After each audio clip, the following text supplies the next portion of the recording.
રાજ્યના મુખ્યમંત્રી ભૂપેન્દ્ર પટેલ નવસારીમાં રાજ્યનું સૌથી આધુનિક અને વૈભવી એસટી બસ ટર્મિનલ જનતાને અર્પણ કર્યું છે. ₹82.7 કરોડના ખર્ચે બનેલું આ હાઈટેક બસ પોર્ટ દક્ષિણ ગુજરાત માટે જ નહીં પરંતુ સમગ્ર રાજ્ય માટે એક નમૂના રૂપ મોડેલ તરીકે ઉભરાયું છે.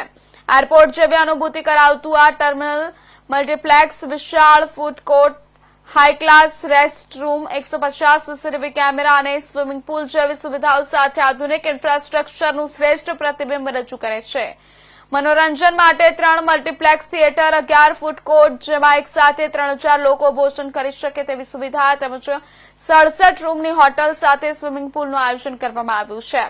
મુસાફરો માટે જરૂરી તમામ સેવાઓ એક જ છત હેઠળ મળી રહે એ માટે G+2 hyper market, 2 super market અને સામાજિક પ્રસંગો માટે 4 ભવ્ય બેન્ક્વેટ હોલ તૈયાર કરાયા છે. પાર્કિંગની મુશ્કેલી દૂર કરવા 1,70,000 સ્ક્વેર ફૂટમાં 1000 થી વધુ વાહનો માટે અંડરગ્રાઉન્ડ પાર્કિંગ બનાવાયું છે.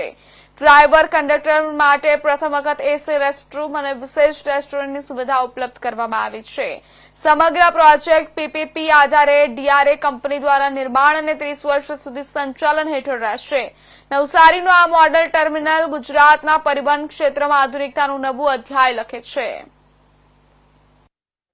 બસ સ્પોટ જુઓ તો બી તમને એમ લાગે કે જે માન્ય વડાપ્રધાન શ્રીની કલ્પના હતી એવું જ પોર્ટ બન્યું છે. બસ સ્પોટ કે ભાઈ આમ બેઠા હોય તો સામાન્ય નાગરિકને એવું લાગે કે ના ભાઈ આપણે એરપોર્ટ ઉપર બેઠા હોય એવું ફીલ થાય એને. અને હવે નવા જે બધા કામો થાય એ હવે આની સાપેક્ષમાં થવા તરત કમ્પેરિઝન થાય. એમાં શું છે કે હવે કંઈ બી નવું બનાવશે તો આ બધાને કે આ તો યાર પેલું તો જો કેવું છે, આ કેવું છે, તરત કમ્પેર